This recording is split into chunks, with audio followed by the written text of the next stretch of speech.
Welcome, everyone. I am Victoria Murillo. I'm the director of the Institute of Latin American Studies at Columbia University, and I have the honor of being the chair of this panel on the Brazilian elections that's happening next Sunday. So this is pretty timely. We have a stellar panel for this discussion, which is also being shown in our YouTube channel by Zoom, and it's been translated to Portuguese, so we're reaching a pretty wide audience. So I'm going to introduce everyone in the panel now, and so then we can just proceed and don't take a lot of time. We have with us Frances Hagopian, who's the Jorge Paulo Lemann Senior Lecturer for Brazil Studies in the Department of Government at Harvard University, and she's the author of Reorganizing Representation in Latin America, the editor of Religious Pluralism, Democracy, and the Catholic Church in Latin America, and co-editor with Scott Mainwaring of the Third Wave of Democratization in Latin America, as well as the author of Traditional Politics and Regime Change in Brazil. She will speak first, then she will be followed by Brian Winters, who is the editor-in-chief of American Quarterly and the vice president for policy at American Society Council of the Americas. He spent a decade living in Latin America as a journalist for Reuters, based in Sao Paulo, Buenos Aires, and Mexico. And he's the author of Why Soccer Matters, both written together with Pelé, the accidental president of Brazil, written together with President Fernando Henrique Cardoso, No Lost Causes, written with ex-Colombian President Álvaro Uribe, and finally, the single author memoir, Long After Midnight, which talks about his time in Buenos Aires, I guess, because Long After Midnight. And finally, we have with us Jose Scheinkman, who is the Charles and Lyne Sand Professor of Economics at Columbia University, and who's also the Theodore Wells 29 Professor of Economics Emeritus at Princeton, and a research associate at the National Bureau for Economic Research. He's also a member of the National Academy of Science, a fellow of the American Academy of Arts and Science, of the American Finance Association, a recipient of the John Guggenheim Memorial Fellowship, and a doctorate honoris causa from Université Paris-Dauphine. And he was awarded the CM Group MSRI Prize in Innovative Quantitative Applications in 2014, and he's also a member of the board of directors of COSAN, SA, and TAG Infrastructure in Brazil. Thank you for coming here. To the three of you, it's really a pleasure. So we will start with Frances. Okay, thank you, Vicky. And thank you not only for that kind introduction, but also for the invitation. Vicky is the only person that I could not turn down to come make a round trip from Boston to New York in one day. So we'll see. She'll decide whether it was worth the price of my ticket. I'm very humbled to be here. I thought on the train, this is a bit crazy going for the day to talk for 10 minutes, but I've already learned more in the last half hour than I think I'm going to illuminate with you. But anyway, we'll see. So we can go to the next slide. So just very briefly, I want to do just a couple of things. My role, I think, in this panel is to help set the stage. Brian and Jose can tell you what happened yesterday in Brazil. I want to give a little bit of context. And I think that everyone else is a little bit more concerned about what's going to happen in the next couple of years. I'm very worried about Brazilian democracy. It's something I've been worried about for the last several years. So I think some of that will come through in my presentation. So I want to sort of give you some thoughts about why I think we got to this state, and raise some questions about what's next that they can answer. But my main takeaways are that Brazil's elite, we have seen become more polarized in the last 6 years or so than ever. And I think there's also been some fundamental changes in the electorate that we haven't been paying a lot of explicit attention to, that have created a kind of a permanent crisis for an anti-PT elite. And so I think that as we look ahead to what happens after Sunday or a month from Sunday, depending on the outcome, I think that we have been looking in the wrong places when we're looking at whether or not institutions are strong enough and will hold. I think we need to look at other actors and how they perceive those institutions. So, first, there's a sense that there's a lot of attention to this election for good reason. Vicky's organized a panel. And there's a feeling that Brazil, sort of as in the United States, the democracy is hanging in the balance of this election. Opponents feel Bolsonaro will destroy Brazil's democratic safeguards and institutions, sort of like the people he hangs out with. The guy in the front there in the Economist cover, and you'll see him reappearing later when Bolsonaro goes to Mar-a-Lago to visit him. Le Pen, Viktor Orban, and now with the election in Italy on Sunday, so the whole world is kind of looking in this direction and worried about it. And you can go to the next slide now. And I think this is where we see them together. No, that wasn't supposed to be there. Oh, all right, well, that's okay. I don't know, to try the last version. We'll make it happen. We'll make it work. Yes. Okay. So, yeah, of course. Let me just move quickly here. And I guess what I want to say is that people feel that Brazil is not just any country in Latin America. It's sort of a trendsetter. And with Bolsonaro in the presidency, and with him already threatening the judiciary, that slide we went over quickly, and learning it in Mar-a-Lago, and learning it from the cast of characters that you see in this slide, including Donald Trump's son, you start to, his supporters are starting to feel that accountability institutions are out of control. Even the New York Times, the day before yesterday, carried a story about Alexandre de Moraes and asked, to defend democracy, is Brazil's court going too far? So there's been a questioning of Brazilian institutions in the last couple of years, enough that we worry about Brazilian democracy. Well, how did we get here? Now we can, yeah. So you can go to the next slide also. Thanks, Anna. When we think about Brazil in comparative terms, we tend to reach for general comparative explanations. One is that a downwardly mobile middle class is the support base for fascism. We've known this for almost 100 years. We have some evidence that this happened in Brazil. We started seeing that it was harder for the middle class to get, the lower middle class to get maids. Those people were appearing on airplanes. So there was really a sense that with the rise of the poor in Brazil and with the D class moving into the C class, that something was amiss in a very socially hierarchical society. Racial and ethnic divisions have certainly been there for as long as any of us can remember, but they were never really visible until affirmative action quotas started threatening the places in the public universities of the elite. You toss in some crime, some insecurity, and some fake news, and you have the cocktail that you see in the other countries in the world where the far right is on the advance. So there's also been Brazil-specific explanations.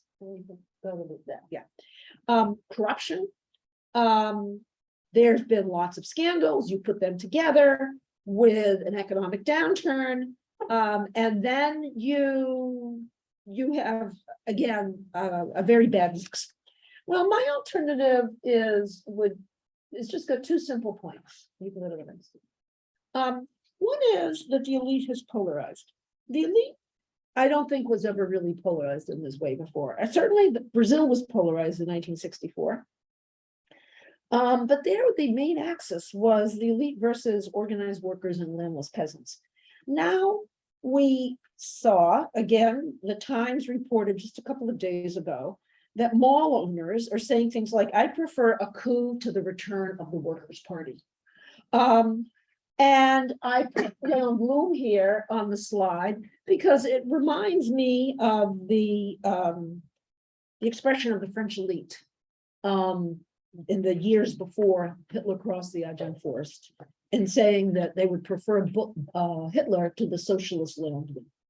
So this polarization sharpened in the lead up to the impeachment in 2016, and it has really, I think, intensified since then. One doesn't have to be, you can go to the impeachment. One doesn't have to be a PT sympathizer or turned a blind eye to the massive corruption and economic mismanagement to smell a rat in the impeachment of Dilma Rousseff. She had a point when she said that every predecessor had committed the same crime she had, moving funds around. But what struck me at the time of that impeachment was when we impeached the United States president in 1974, and the government the next day was the same. The vice president became president and the cabinet was the same. The cabinet Brazil got, the government Brazil got the day after the impeachment was not the government that Brazil had voted for. And this has been lingering, I think, this polarization, this bitterness that follows the impeachment. I mean, if I were the Brazilian elite that had supported the impeachment, I'd be kind of worried about what happens when the PT comes to power, assuming that it will. And Brian will tell us if it is going to. So if the elite commitment to democracy has weakened, if we are getting to the point where businessmen are saying, I would prefer basically a coup to a PT government, what else is going on? And my other argument is that the electorate sort of became realigned and de-aligned. What raised the stakes for the elite is that there were fundamental changes in the electorate that made it harder for a center-right coalition to win the presidency. And that created a kind of permanent crisis, electoral crisis for the anti-PT elite. We know from, I think you can go ahead. So here we have, I don't know if you can see the graph, but basically, most people in Brazil are not partisan. Most of the voters are not partisans of any party. The one party that had partisans was the PT. And after Lava Jato, the PT took a huge, partisanship took a huge dip, and the PT's partisanship in particular took a big dip. Now that recovered in the months after in the Temer government to some extent, but not completely. So we went from a sort of a realignment to a de-alignment of the electorate. Other parties don't develop partisans. They don't have organizations. They don't have activists. That makes winning elections a lot harder. And if you look at, so here was my social bit, the next, I think I could do it easier. So then you can see here just very quickly, very easily that,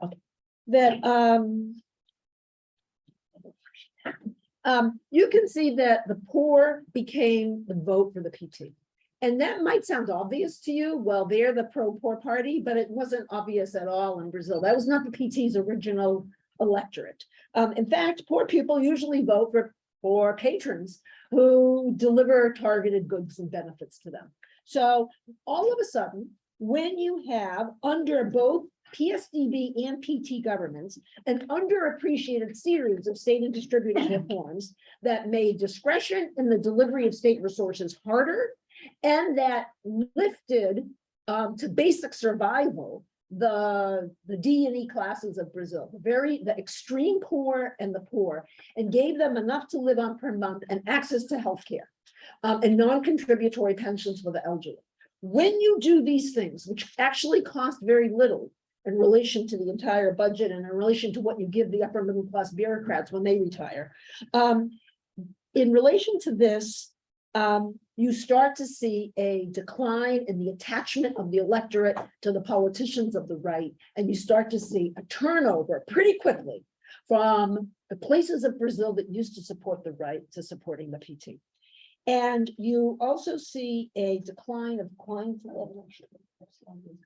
and here you see all these reforms that Bolsa Familia, you see monitoring the audits of municipal finances, you see the non-contributory benefits. So this is changing things. And it changes things in important ways for two reasons. The first is that when parties have to start competing more on program than they did, they polarize a bit more. There's more incentives to corruption because they need more campaign finance, which leads to Lava Jato. And you have a kind of a dysfunctional coalitional presidentialism, which, and when Cardoso was president, coalitional presidentialism functioned, and it sort of doesn't function once you don't have the glue of clientelism for the elite.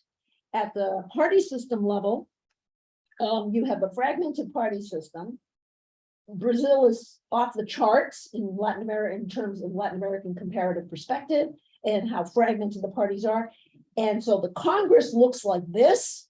The Congress is extremely dispersed in terms of parties, and that makes it harder to make a coalition. When Cardoso was president, the parties were ideologically proximate. The PT governments under Rousseff put together coalitions that aren't policy coalitions. They're coalitions of people who want the Ministry of Mines and Energy and the Ministry of Cities, because then they get patronage projects. So this made it very difficult for the government to come up with any coherent policy. Am I at 10 minutes? So it's 12 for me. All right, okay, I'm almost done. I'm gonna go very fast. So, so this is dysfunctional. In the electorate, it makes a difference because parties have to start appealing to voters on a different basis. And we can see from expert surveys that parties are paying more attention to promoting policies and less on delivering preferential benefits. This is kind of hard to explain in a minute. And policies are making a difference. Here are some very simple regressions that show overwhelmingly that when people get Bolsa Familia, they shift to the PT, and the people who don't get Bolsa Familia are the Tucano voters. And the Marina vote is unrelated. As unrelated, that's right. So where are we? Like you need to round up. Yeah. So people are, this is just to say that people think that they're more open to a dictatorship. From a period just a couple of years ago when it seemed like military intervention was a thing of the past, that the military was out of politics. Bolsonaro brought the military back into politics. Institutions are strong. The Congress hasn't been investigating the president. Supreme Court has limited presidential power. But what does the public think? The public does not trust parties. The evaluation of the Supreme Court is not that bad. The evaluation of Congress is in the tank, but it always is. So I'm not sure what we should In every country in the world.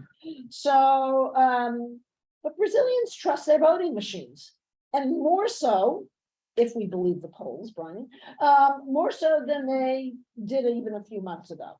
Of course, there's polarization around whether or not you think you trust voting machines. More of Lula's supporters do. Surprise, surprise. So my conclusion is that what happens on Sunday will be up to the voters.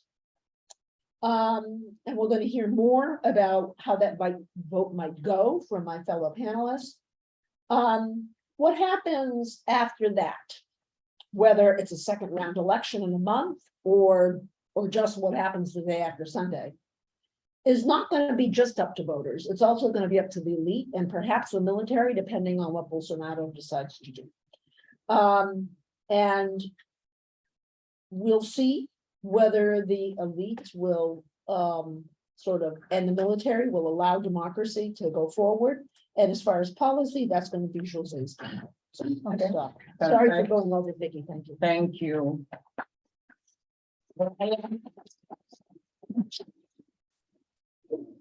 First, let me say what a privilege it is to be here. Thank you all for being here. Thank you, Vicky, for the invitation, and what an honor to be with both of you on this panel.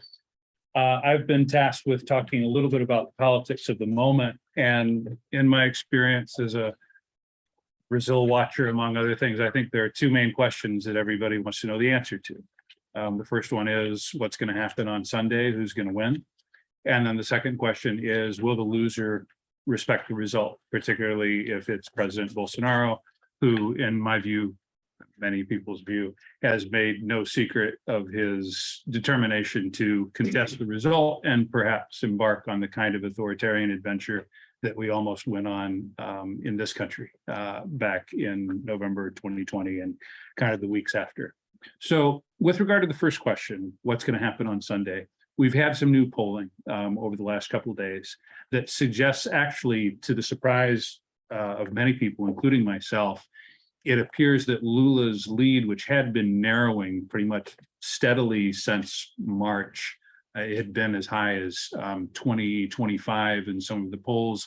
It had narrowed to 6 to 10 in most of them. But now it's, again, if you believe the polls, which is a phrase that you're going to hear me use a lot over the next 10 minutes or so, it appears to be widening again. And therefore, the possibility of Lula not only winning by a significant margin, but maybe even wrapping things up on Sunday and avoiding a second round runoff. In order for that to happen, he has to get 50% plus one of the valid votes. That now seems like a real possibility in a way that 2 weeks ago I wouldn't have thought was really on the table. About the polls, look, there have been some mistakes by pollsters around the world over the last couple of years. And specifically after the election here in 2020, when we had some polling showing Biden up nationally by 10 points, I don't know if you remember that, I swore them off. And I said I wasn't going to look at them anymore. And I've sort of fallen off the wagon again. And here I am talking about them because it's impossible in our position. It's impossible not to talk about them. There have been other problems. Of course, much of the problems in the polling in the US election back in 2020 was at the state level. But you also had in 2019 in Argentina, the polling prior to the PASO, what they call sort of primaries, was massively wrong. The Chilean presidential election in 2021 also off by a significant margin. And even with the plebiscite 3 weeks ago, the polling vastly underestimated the vote for rechazo. So I think it's natural to look at some of the just polling in general right now in the Americas with a healthy bit of skepticism. That said, I think the polls are probably more or less right. They would have to all be wrong by a significant margin for you to believe that, that basically that the outcome is still in doubt. Said a different way, if you think the polls are right, I think this election is basically over. Why do I say that? Because the margin's pretty big. I mean, if you look at the latest breakdown of the polling, it's Paraná Pesquisas, which is always more favorable to Bolsonaro than the others, shows Lula up, I think the latest one by almost 7 percentage points.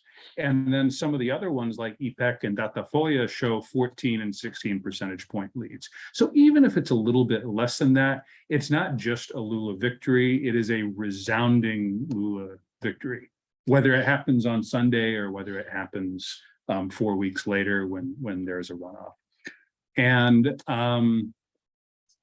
so that's what that's what the polling tells us. I was in Brazil 2 weeks ago, and the race felt tighter. I went to a Bolsonaro rally and a Lula rally within 24 hours of each other. It was fascinating. Maybe I can talk a little bit more about that during the question and answer part. It felt just sort of palpici, like somebody who's been following Brazil and reported on a lot of elections there back when I was a reporter. It felt close, but a reporter's intuition can be imperfect. And again, I think it's important to look at what the polls are telling us. Now, to the question about the possibility of an institutional crisis, which I think is one that has generated a lot of attention, not just inside Brazil, but around the world.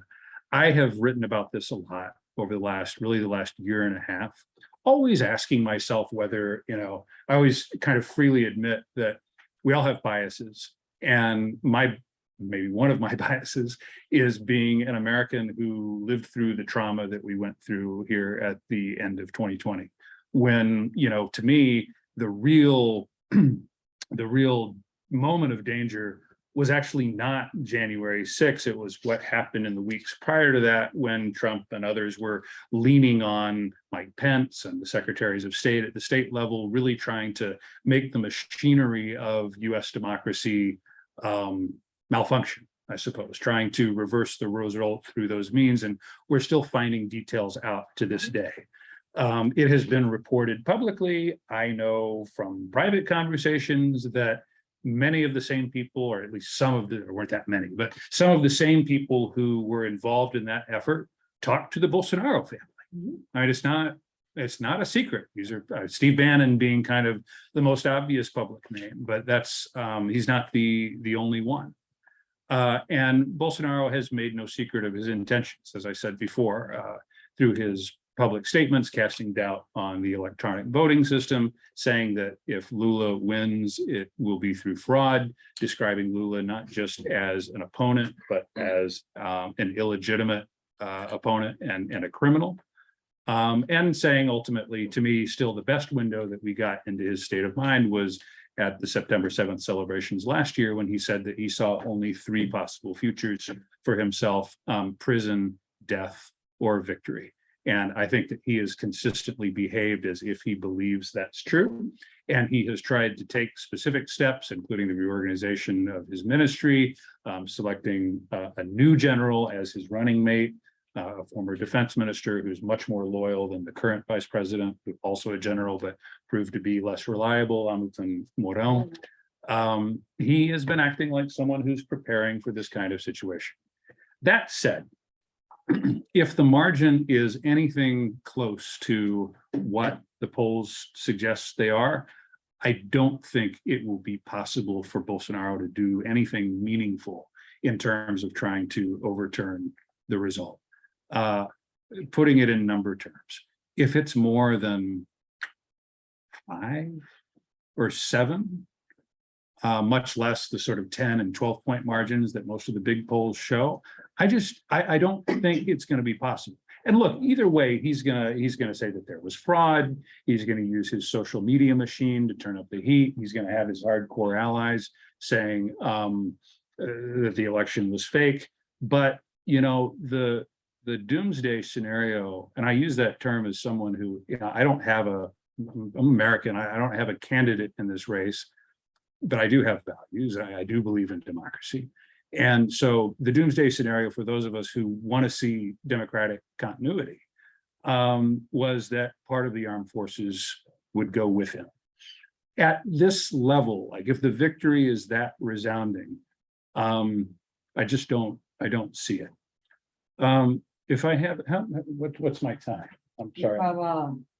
So, I mean, you're at 8 minutes and a half. Okay, well, let me just tell a quick story about what had me worried after giving this somewhat more optimistic, again, from the Democratic point of view. Let me tell a quick story. I talk to everybody. This is part of what I do. And this includes people in the Lula camp and the Bolsonaro camp, the armed forces and Congress and elsewhere. And I got, let's just say, I had a conversation in the last couple of months with a senior member of the armed forces. And he actually reached out to me and he wanted to send the message. Brian, what you're writing is hysterical, and you're exaggerating with this whole, you know, possibility of a January 6th style thing. And he said, you just need to know that the Brazilian armed forces will support the Constitution of 1988 and will support democracy. And I said, okay. I said, that's good to hear. I'm thank you for telling me that. And then the conversation continued for another 45 minutes. And over the course of those 45 minutes, this same person said, he said that there are members of he questioned the electronic voting system and said it was susceptible to fraud. He said that there were members of the Supreme Court that were acting politically, which, by the way, he's right. And then he also said that he questioned the validity of the decision to overturn the corruption convictions against Lula and restore his political rights. And so by the end of the conversation, it became very clear to me that this is someone who might even, I think, does believe that he is an institutionalist who's supporting Brazilian democracy, but that he could be led down a path by the Bolsonaro group if things go a certain way that would subvert the election result. And he would think, and others would think, that they were the ones defending democracy. You know, we know that you had some great comparative details in your presentation. We know that in the 21st century, coups aren't generally done by tanks rolling down the streets. they're done by fiddling at the ballot box and by, you know, through legal decisions and otherwise. So to me, part of the reason I've been so concerned about this possible risk over the last year is because of conversations like that. It was, and still, you know, it still could go that way. But again, with what we see in the polls, if you think the polls are right, I think that risk has been significantly diminished over the last couple of weeks. Even. Thanks, Brian.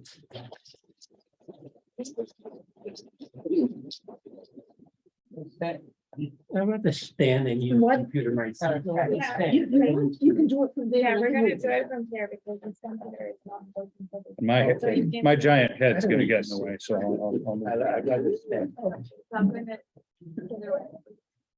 Great. Yes.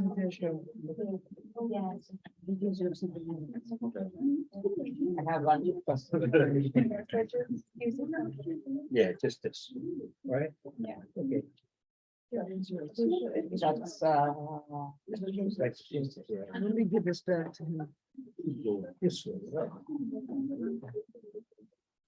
It's on one? No. No. it's- 1 second.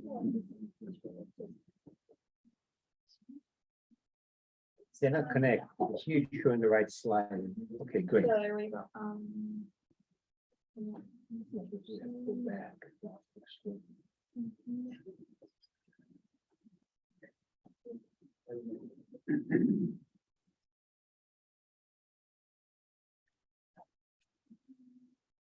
Oh, now you can. Now you're in. Yeah, but I want to make it available. This one.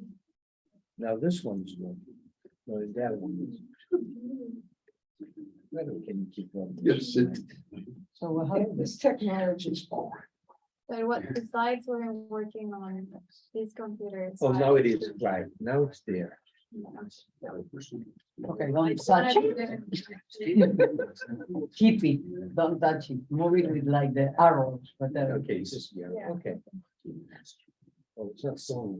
Yeah, it's not computer, it's fine. can you use the page down, the old fashioned page down? Huh? Doesn't work. Page No, down. down is not working. That's what we're doing. She's just.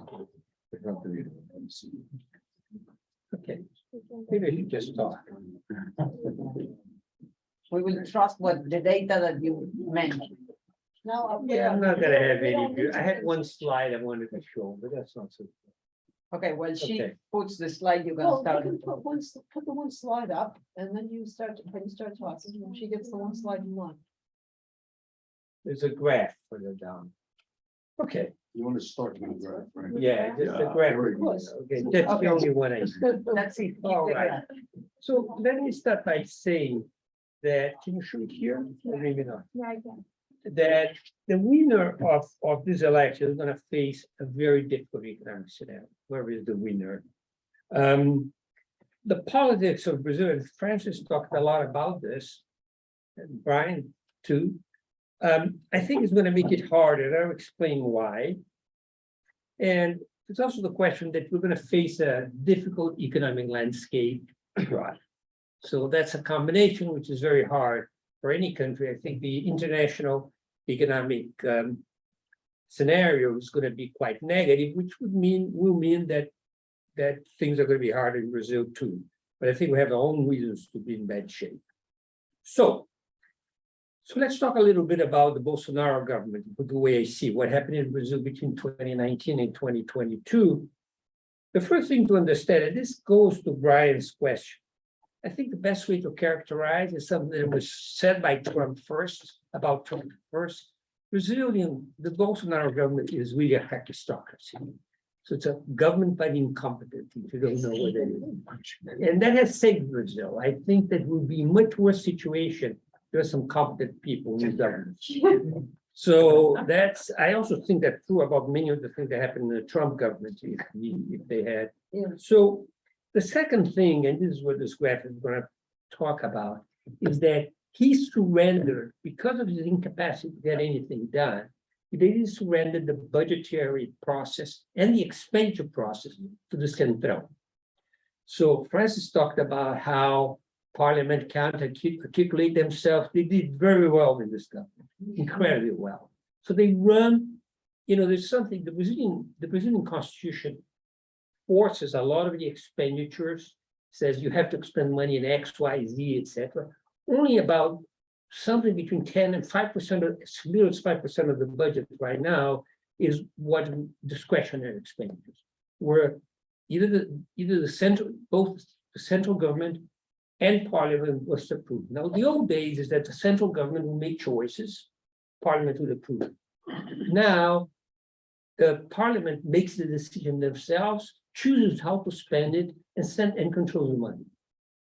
Okay, so this has created several types of programs. I don't even know the name of all of them, but the most curious one is something which is called the secret budget, which is really a secret budget. So members of the Central, this coalition of parties, a kind of a control parliament, they get money they can spend. Their name doesn't appear. So the work will be done, for instance, some small town in Ceará. And that work that's being done be credited to the mayor, but the mayor is part of the deputy's political network, and you will encourage people to vote for the guy. So that's the way it works. Okay? Now, of course, some of this money is not really spent. There's a lot of interesting scandals. I think the most interesting scandal is this town, I think it was in Maranhão, which is one of the first states in Brazil. It was in Northeast for sure, where to justify their expenditures, they said that all their citizens, including little children to adults, had 14 teeth extracted.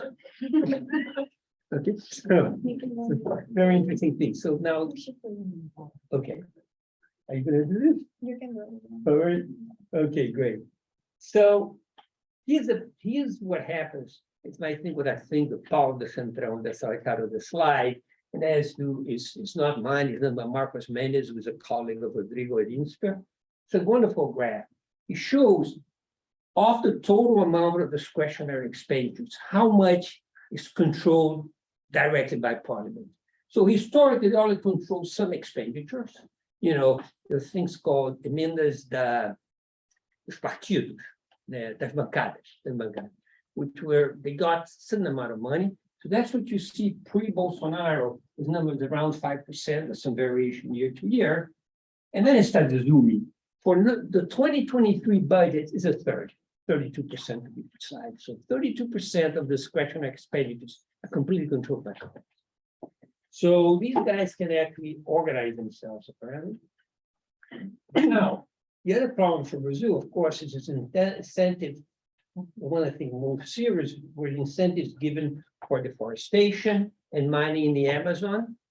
And they completely destroyed Brazil's reputation on climate. Those of you who know about the history of Brazilian climate, we have a very glorious story. Some of them were my friends, so I'm very happy with what they achieved. And that's completely destroyed and actually is affecting foreign investment. I'll come back to that in a moment, okay? There's setbacks in education. The support in R&D has vanished. Universities, except for the State University of São Paulo, which has its own budget from the state, all the universities are broke. You can't even pay the electric bill. The collection of essential data for social programs ceased. So all those transfers program, Rodrigo's colleague Ricardo Barros has done a lot of work on this. They don't work because the transfers are being done in completely arbitrary manners. So they bring much less benefit than they could bring. The mishandling of COVID increased the negative impact on education and health. That's a mistake here, of course. I mean, the lack of funding for remote learning was one problem that the government did, and it's really going to cost a lot to Brazilians because this generation has been really deprived of education. We had made some progress on that. And then the busting of expenditures, seeing lost to re-elect Bolsonaro. The last year has been crazy. They've been passing every day a constitutional amendment to allow Bolsonaro to spend more money. So some of that was done is that we took some expenditure that transformed directly into debt, so it does not contribute to ceilings, such as the precatório. So that's just to tell what it is. Now, let me talk. How many minutes I have? You've already spoken 6 minutes and a half. Okay, so 4 minutes, 3 and a half, that's fine. So on the positive side, I think for the scenario, I'm going to talk about how Brazil is going to look from 2023 on. On the positive side, we have one thing which is very sad, but the effect of the Russian war against Ukraine was very positive on soft commodities. We had some reforms approved during term that have now are working and helping. The reforms also proposed in the term, but approved in Congress during Bolsonaro's, albeit in a bad version, but still with a net positive effect, but much worse than the original projects. So, then on the negative side, as I said, we have the state budgets which are sent to Congress, because the government of Brazil by this time of the year must send a budget for next year.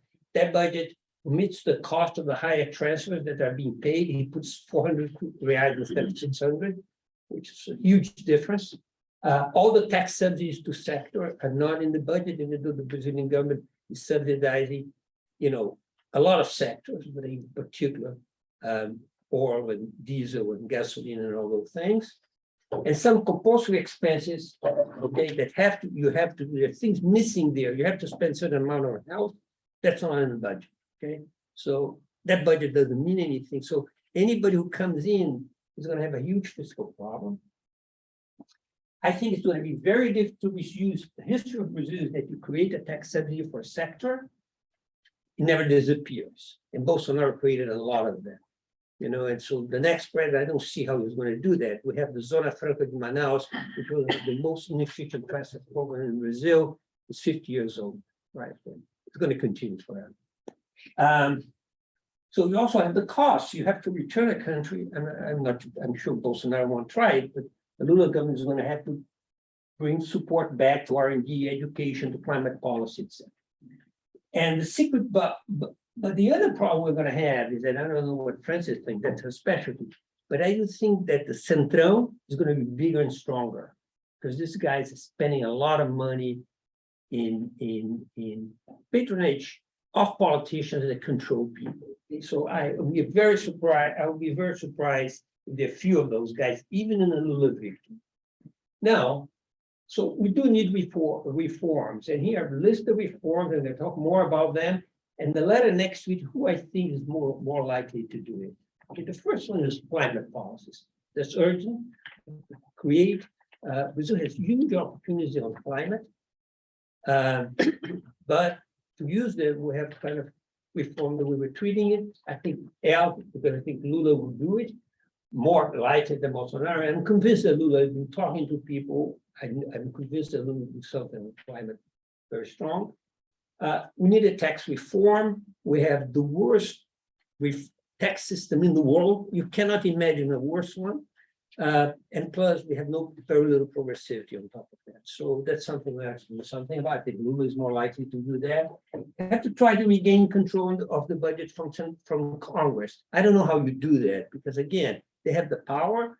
They'll have to vote against themselves to change the law that gives them power. But I don't think you can run that economy the way it's being run right now, with the kind of constraints the government has, added to the power that the Centrão has acquired, of controlling expenditures, even the few expenditures where you have discretion.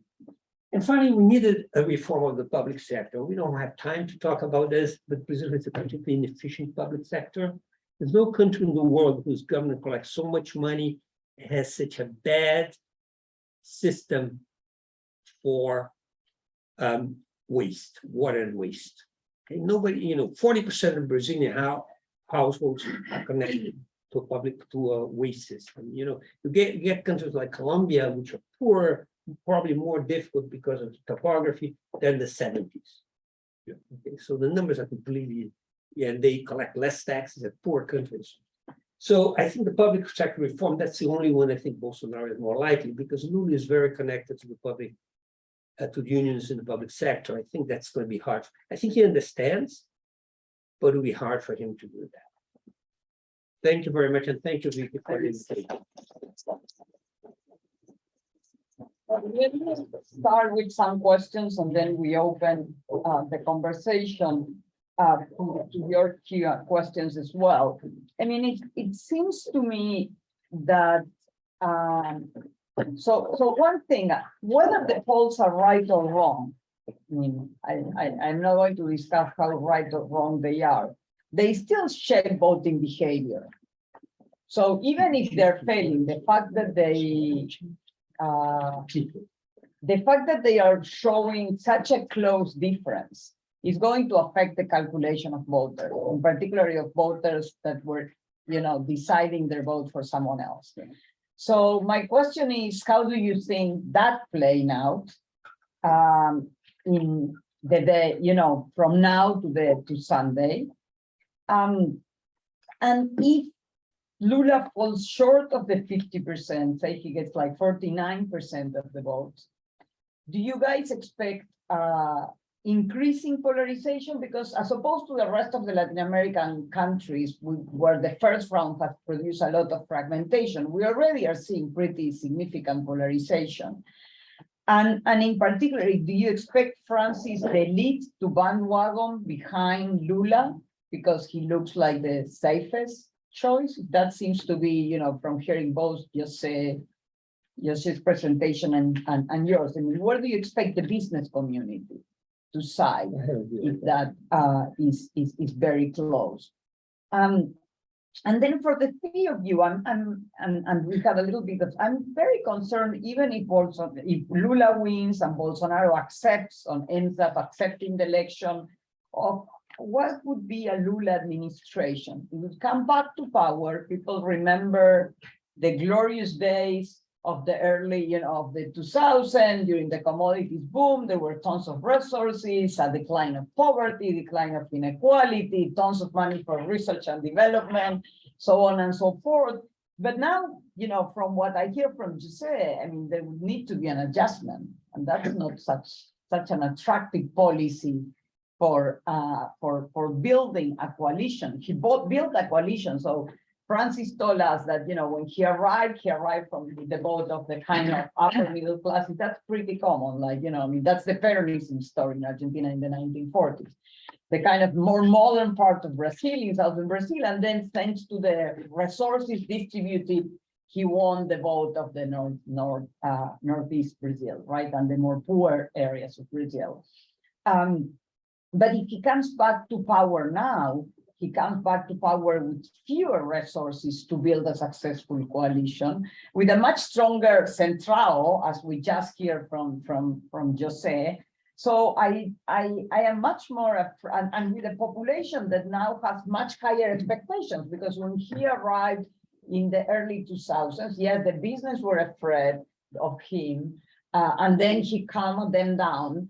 But the people didn't have the expectations that he created by delivering all these social policies. Now these expectations are there, and he will have more demand for delivery. So it seems to me that a Lula administration would be much harder to administer, both in the economic realm and what that means in terms of political coalition. So for the three of you, whatever order you want to take this question.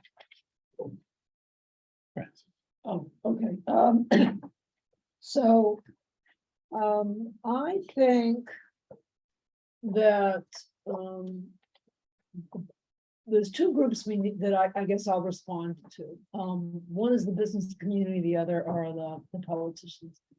The business community, I think we have the benefit of the disaster of Bolsonaro. I mean, the business community went along with Bolsonaro because they were going to get Paulo-Guedes.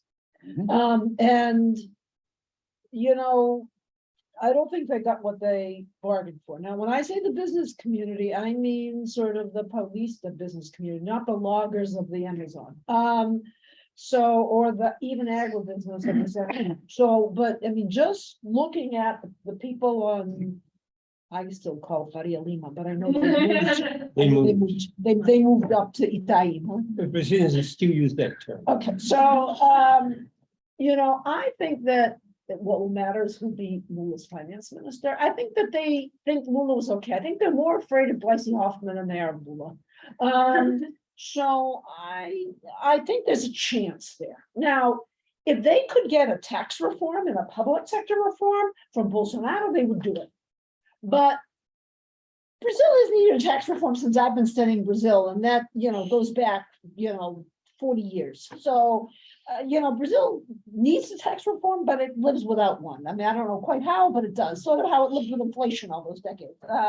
You adjust the contracts, you do whatever. So, yes, it would be wonderful to have a tax reform and a public sector reform, but I don't expect it. And at this point, I'm not sure. Now, last time, a lot of the police delete just sat it out. They just said, well, I'm going to stick. Now, this time, I hope that they don't.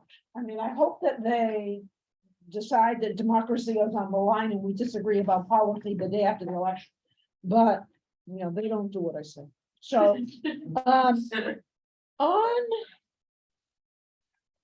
on how to regain control of Congress, I could not have imagined in 1994. I mean, I remember reading things about how much better decentralization was going in Argentina than in Brazil. I could not have imagined a fiscal responsibility law. I could not have imagined the things that Brazil got done. Lula is a better politician than his successor was. So I think it depends on what kind of coalition and government he puts together, but I think it's possible. There's enough that's written into Brazilian law. There's enough, and there are enough accountability institutions that they could regain control of discretionary spending. Now, is it enough with a larger, we also have legislative elections coming up. And so I think, a lot of this is going to depend on what the size of those legislative delegations is going to be. That's where I'm pessimistic. And maybe with good reason. But, at some point, these people, they want to be in the situation just to be in the situation.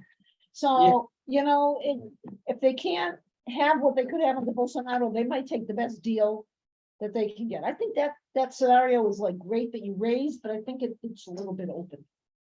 So, Thank you, Brian. Right. You spoke separately.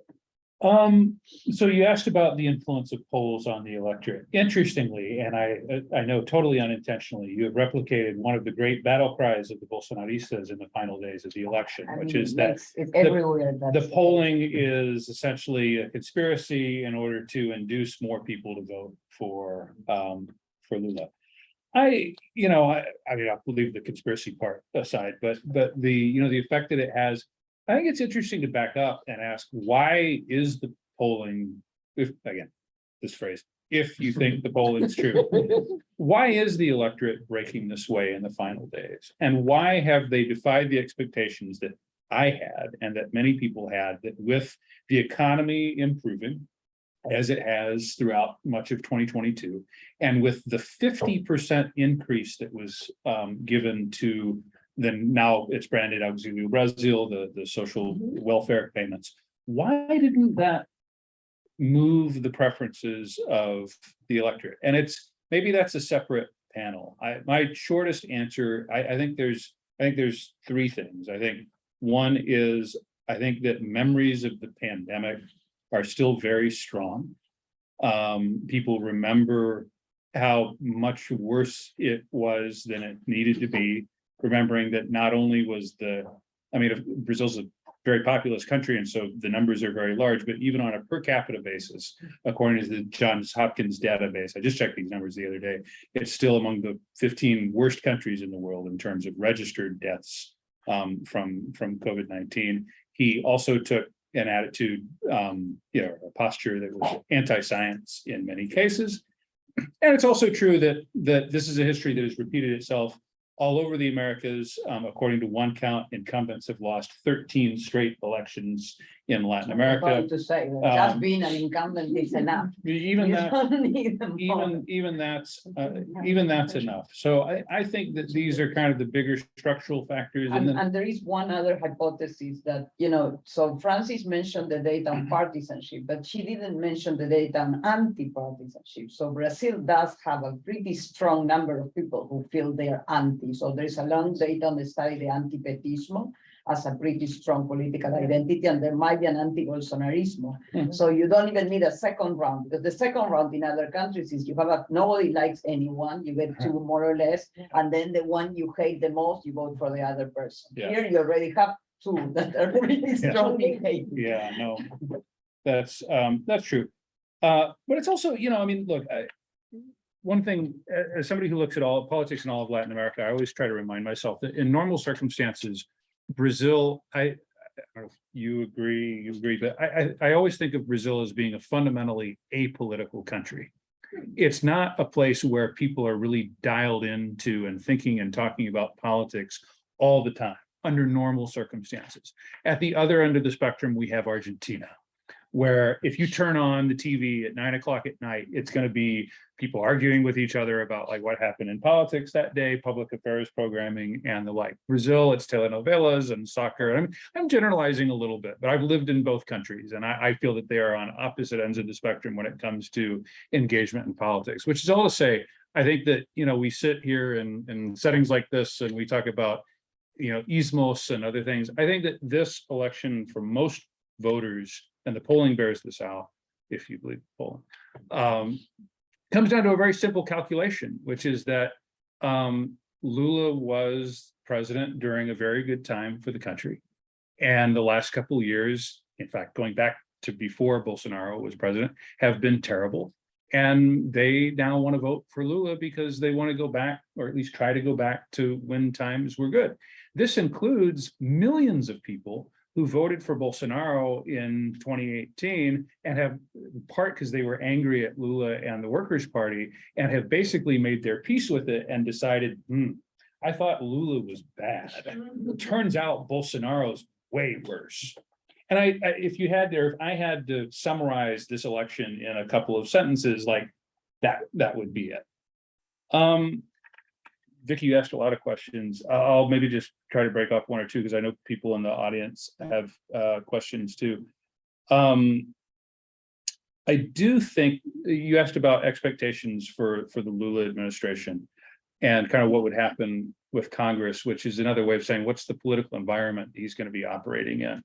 One change in Brazil over the last 20 years is that it is, I think, a significantly more socially conservative country than it was when he first took office.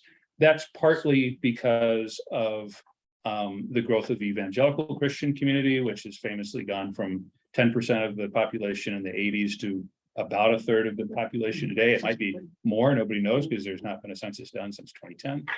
Another aspect of the practice talker. There you go. And so the next Congress is likely to be center right or right. And the population as a whole is socially conservative in ways that, again, if you are into comparative politics elsewhere in Latin America, I mean, the idea that there could be something like what we saw in Argentina 3 years ago with the vote to legalize abortion is unthinkable in Brazil. It's 80% of the population opposes legalization of abortion. A similar percentage opposes legalization of drugs. And so, you know, it will remain, even if Lula wins, as we all expect him to, Brazil will remain a more conservative country, both in Congress and with society as a whole the next day, with expectations, to your point, that will be very high, because guess what? There's no commodities boom, or I shouldn't say there's no commodities boom, but the commodities But there's boom, also high interest rates. there's higher interest rates, and the commodities And boom inflation. is not as unambiguously working in Brazil's favor this time around as it was back in 2003 through 2008. Yeah, there's sectors like iron ore, for instance, which is also very important in Brazil. You know, since China is closed, that portion is not going great. Yeah. So that's why I said soft commodities, because it really has it's restricted to food essential. Oil just kind of goes up and down, and it's not super important for Brazil. I'll stop there. Okay. So I'll make two comments. One is the idea of where is business community. The fact is that there's no such a thing as a business community. And so, and some people, this is a strange country. Every time you read the pages of, Folha de São Paulo, there's some crime, and the person who committed the crime is called an entrepreneur. In Brazil, everybody's an entrepreneur. If we had as many entrepreneurs in Brazil as their claim, will be much bigger than Silicon Valley. So it's a question Some of are language. Entrepreneurs. Huh? Illicit entrepreneurs. There's a lot of illicit entrepreneurs, there's a lot of very small people don't get a job and they think of themselves as entrepreneurs because they do little things here and there, which is fine. But I'm just saying that, but so when you look at business, you have to look at the whole spectrum. Now, the top has been very much affected by the image of Brazil abroad because of climate, because it costs them money. You know, I'm involved in a company which has some very, very green projects, but we have to explain to people that what we actually do, and we have no involvement with the deforestation of the Amazon, because otherwise people just put everybody in the same boat, and that's happening. So it's a lot of effort of business people to kind of explain that they're not doing all the bad things that are happening in Brazil. So that's one thing, and that's moving fast. You know, moved a lot. For instance, as Frances says, the people in the agribusiness sector were less influenced by that. But that was until started, you know, some big meat buyers started saying, you know, we want to make sure you're producing meat that is not deforesting, is not coming from places that are deforested. Why do they say this? Because, you know, they know that there's a lot of deforestation going. So those people have moved. They don't like the Bolsonaro government. They don't like the incompetence, but they also don't like the image it's giving to the country. Now, then there are, of course, the people that benefit from this crazy Bolsonaro policies. He's distributed a lot of subsidies to these people. Of course, they would like those to continue. But I think they also understand that it's going to be very hard for Lula to take them back. So, and I agree with what you said. The next Congress, I think, talking to people in Brazil, I mean, it would be a big surprise that you get, I shouldn't say better, I should say less worse, because it's really a disaster Congress than what you have now. I think whatever the outcome of this election is going to be the presidential election, and I agree that Lula would probably will win. I think he will win, but I think that Congress is going to be worse. It's going to get worse. You know, the part of the central is going to be bigger. You know, one of the things those guys did that also had a big effect is that now they stopped private financing of elections to speak of. Now we have public financing of elections. But doing the public financing of elections is distributed across parties can really be gained. People can move. So all those central people came into a single party, a couple parties, PL and PP by a great majority. And then they now have lots and lots of resources. Those resources are controlled by the bosses of the party.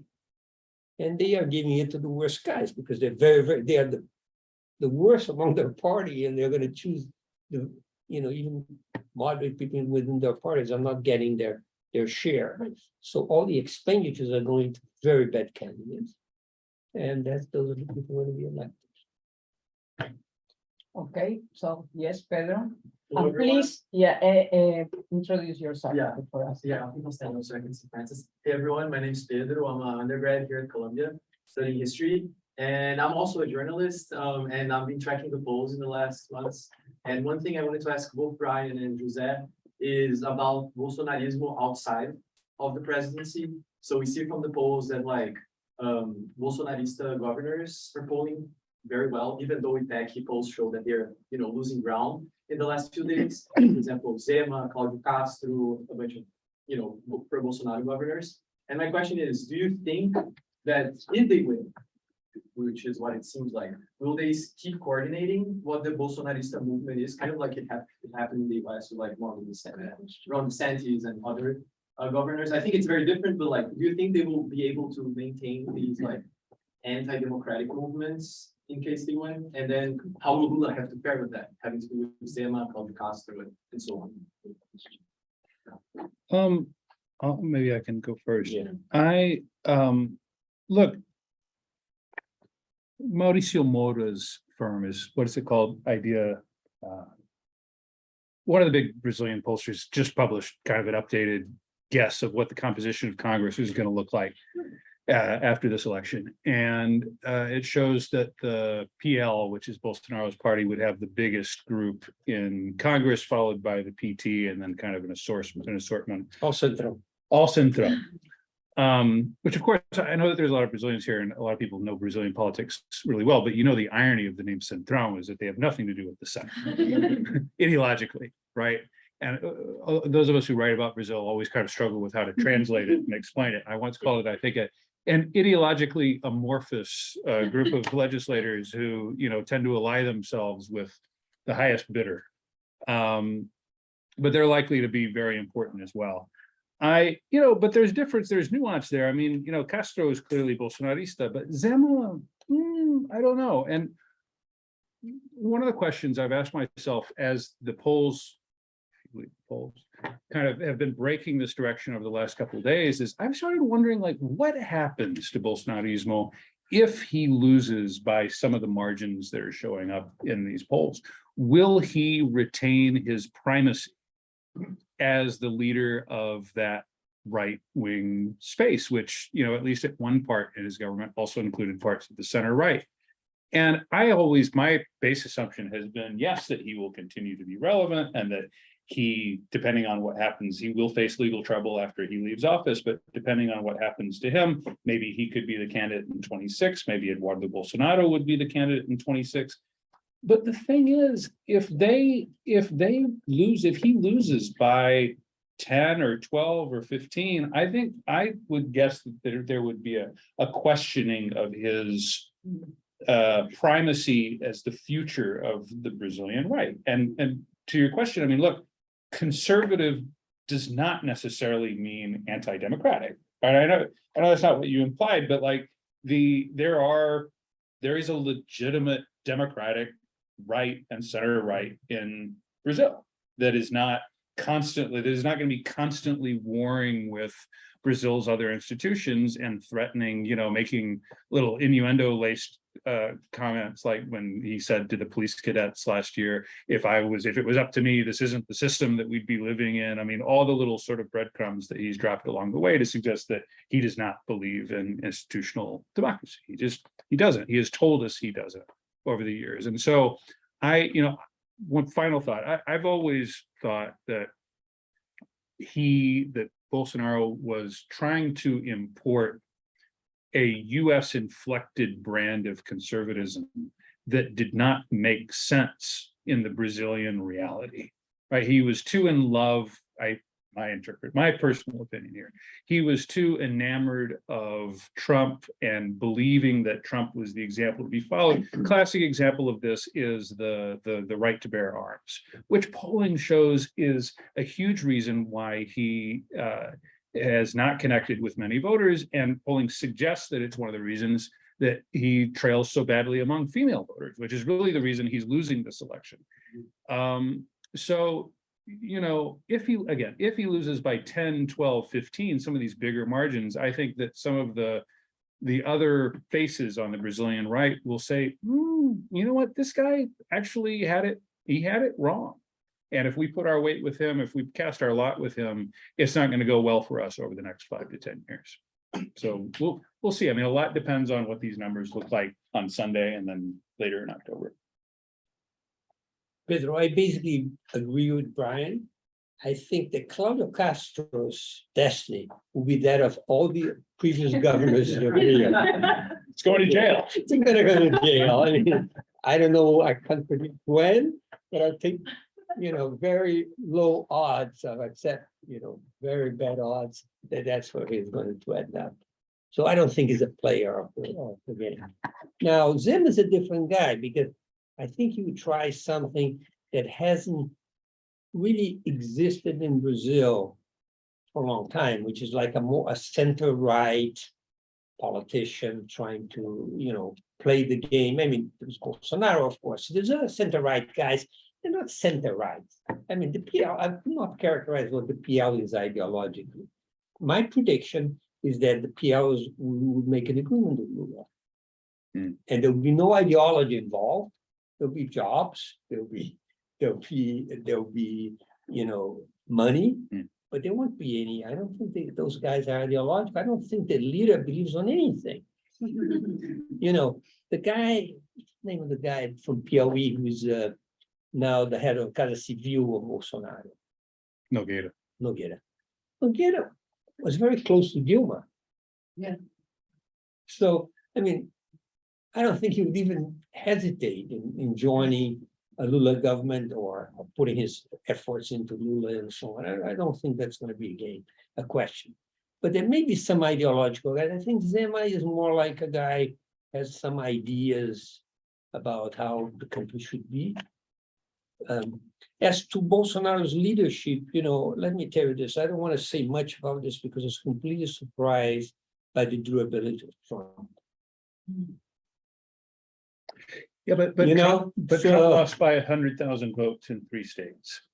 And my modest point is that if it's a 10-point margin on Sunday and it ends in the first round. But I think the other difference is that Trump is perceived by people as having a hold on an electorate. So the people who are competing with him quietly, like the governors of the large Republican governed states, are trying to get, the question is whether there's a role for the ASEAN netos or, the people like that. People like that. Like they aren't going to, if they can brand Bolsonaro a loser, they will. And then they will go ahead, but do they have an electorate? That's the question. And remember, in 2018, it was a very particular election, 2018. There were a lot of center-right candidates. There were a lot of center-right candidates, none of which got any, including Alckmin, the candidate. And they didn't get any traction. So I don't know. I hope you're correct, because I think it's very bad for Brazil. But I think there's a group of people that Bolsonaro has a hold on, which may be 20% of the electorate. I don't think those guys are going to go away. No, I don't think they'll go away. And it was 20% of the. I was going to say exactly that, so you can cross my name. These guys are not going to go away. Yeah. They're not going to go away. There's 20%, 25% are not going to go away. And once you have that basis, I think it was very similar to what happened to Trump too. There was a group of people who were really Trumpists, believe on the orange Jesus, and that's it. And in Brazil is Messias. Okay? And it's the same thing, the Messiah and or the myth, as they call it. But I think I hope you're right. It's going to be much better for Brazil if you're right. But I'm really afraid this 20-25% people are going to. Let's take 2 more questions. Yes. And then the one on the. Hi everyone, I'm Luisa. I'm an undergrad of political science and education from Brazil, from Goiás, which is a pretty conservative state. Yeah. So my dad is a strong Bolsonarista. So I like every day he sends me pictures on Instagram of why I should vote for Bolsonaro in this election. And my question is, we've seen a lot of engagement of young people for this election. We had a record of number of young people from 16 to 17-year-olds who are not required to vote, but voting on this election. And I voted for the first time in 2018, but I saw a lot of my friends did not. And what I see now is a lot of the friends of my brother voting and thinking about politics. I wonder if you all see a trend going forward of more young people and next generation thinking more about politics, and the idea of not discussing politics in the Brazil arena, last telenovela talking about politics or something around those lines is a possible scenario. Of that's not what you all see for the future. And there was another question in the back. Yeah, it's just a small comment and Introduce yourself. And from Brazil, I'm a PhD student in Getúlio Vargas College of São Paulo, and I'm here.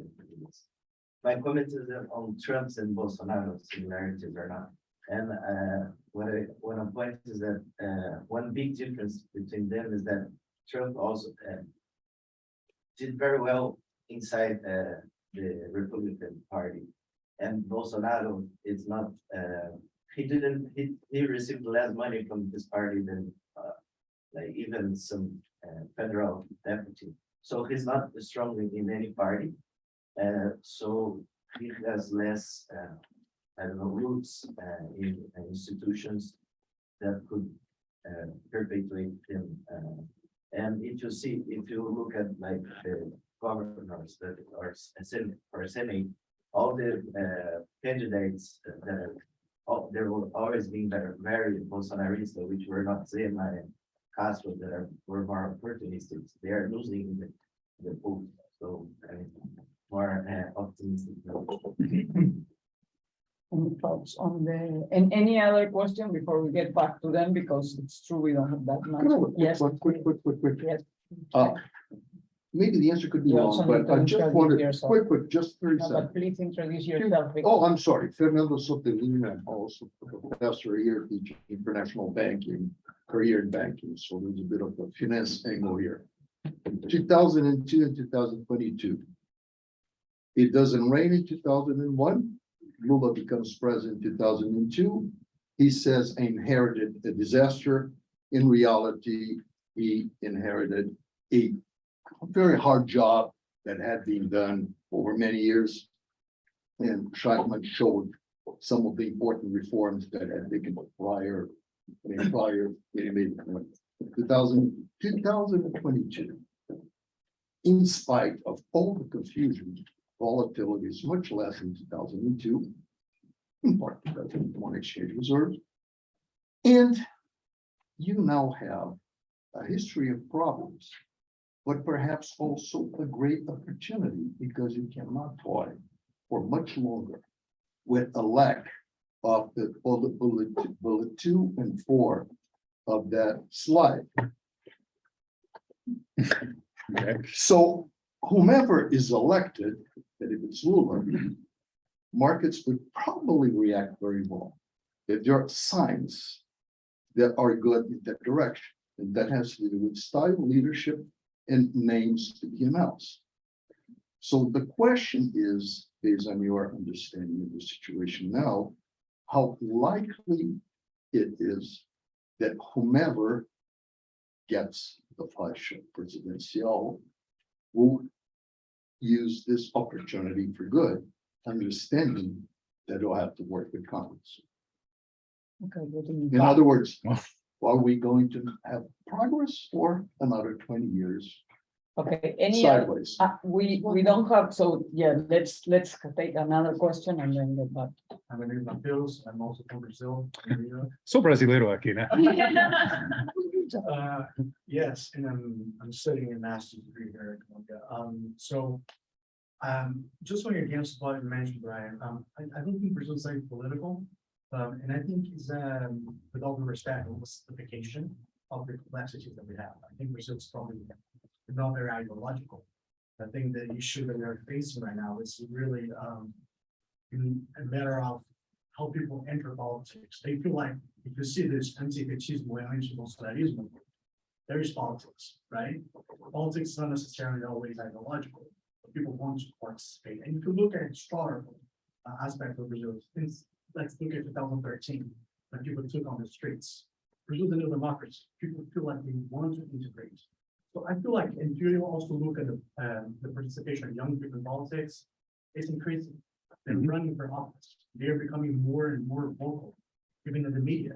Right. So I think that if you look at soap operas, if you look at journalism, if you look at how they participate in academia, I think it's less of focusing on which party they're supporting that are 37 there, but probably how can we integrate. So I would say the last thing political, but more undecided on how to take over. Is there an opportunity? We don't take over, but participate. So I wouldn't use the word apolitical or less political than other countries. Fair enough. Okay. Okay, any other, yeah, Rodrigo, you have the last question, Following up on your comment. and you need to introduce yourself. I'm Rodrigo. Rodrigo Soares. I'm a professor at INSPER, part-time here at Columbia. So just following up, there's a scenario that I think nobody touched upon, but is in 3, 4 months, the war is over and China opens up. So, I mean, there is a scenario there where you can surf number 2 or 4 as well. And I don't think it's a 0 probability scenario, right? No, I mean, so I think there's this very bleak outlook in the economy that's, I mean, it's likely, but there's a high probability that something's gonna happen that could also make it easier for the next government. I don't know, just to be your thoughts on this. Okay, so That's back to the panel now. Yeah. Those Francis, are most you want to questions for start you it? guys. No, well, you got all the times. I'm gonna be very brief. because I think that they can answer some of these questions better. I know, because you need to take a trend. And I That's need why to you're take a going trip. first. But I guess I'm gonna say two things. The first is really quick. Trump had no roots in the Republican Party. He did not come up in the Republican Party. They're the same in that respect.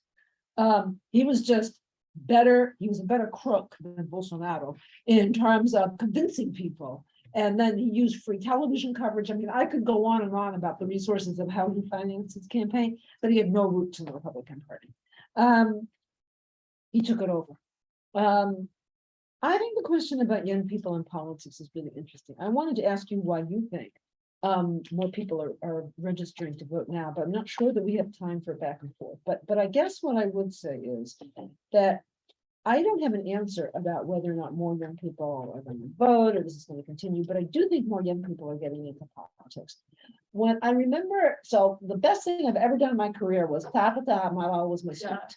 So Tabata and Renan, they started Acredito as Harvard. That reminds me when I said. So, they have shown Brazil that young people, when she was thinking about politics and she was, dropping astrophysics, she said, I think I want to get into politics, but no one in Brazil doesn't, no one does politics, but, I want to change Brazil. So she got into politics, and I think she's been showing she's recruiting and supporting more candidates, more women, more female candidates. The story she tells of the campaign finance in the parties and how the men crash the parties and try to beat them up to steal the funds that have been allotted to the female candidates. So I think that they are the example here that maybe could be inspiring other young people. And I hope the young Brazilians in this room to go back and change Brazil. I'm going to stop. Brian? Yeah, well, let's talk about youth engagement. And let me just briefly, and I defer, I respect your point of view on the whole question of whether the country's apolitical or not. Just to briefly, in my defense, I was there in 2010 and covered the election that year.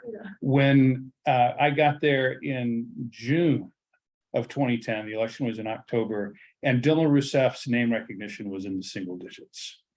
And she was trailing in the polls because nobody knew who she was. And then this old expression, which doesn't really apply, especially this year, this idea that elections in Brazil don't start until after the World Cup is over. Of course, this has been completely destroyed this year because the World Cup is in November. But this was always considered a golden rule in Brazilian politics because of this very idea that most people outside the big cities But and that would outside the be true any universities. place in South America. You cannot do anything in Argentina. It is true, but anyway, I don't want to belabor the point, but that's where I'm coming from with that. I do think though that it's changed. And I think that we see that with the youth engagement in this election. We saw it with the protests in 2013. Part of the reason that the protests in 2013 got everybody's attention was because they were kind of unprecedented in Brazil's modern history. I mean, there were protests when Collor was being impeached back in the early 90s. But apart from that, there really was no tradition for the previous 25 years of like a mass protest movement in Brazil. And so to the question of why people are getting involved now, I mean, I would also maybe after the event's over, I'd like to hear you on this, but look, it's been a bad decade. And, the country's 10% poorer on a per capita basis than it was in 2013. There's an estimated 33 million people suffering from hunger. Unemployment has come down. It's now the lowest level since 2015, but it's still almost 9%. And so I think today's young people, my guess is that today's young people have come up in an environment that's extremely difficult. And therefore this road to participating, the imperative to participate in politics is much more important than it was before.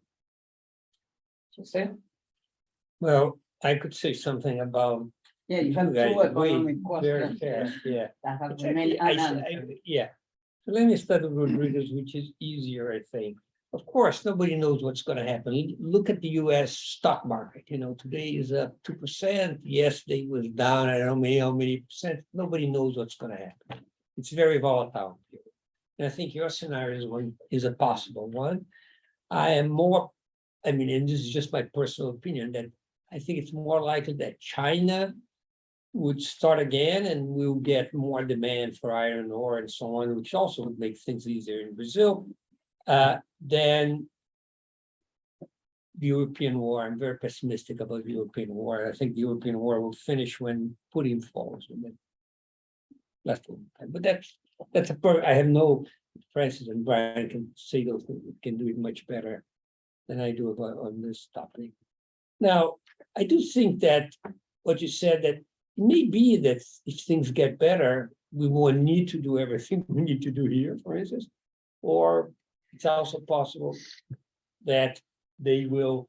I think it's likely that for instance, the beginning of budget from Congress, there's one ace in the hole, which is that the Supreme Court could do that, because there has not been yet adjudicated. And I think if Lula is the president, I think the Supreme Court is much more likely to do this. Now, Congress will go crazy. They'll start saying that they're going to impeach the whole Supreme Court, but I don't think they will do it. And so I think that that's the most likely solution to bullet 3. Unless Lula is a magician and convince those guys to vote against their own interests. So I do think that that's a possibility. Things can get better in Brazil. I think that was your question without, situation not as bleak as I was showing you here. But I do think that your central forecast has been that things are going to be tough. And then there's a lot of volatility on it. Okay, we will end on that note. Thank you very much to the 3 of you for a fantastic.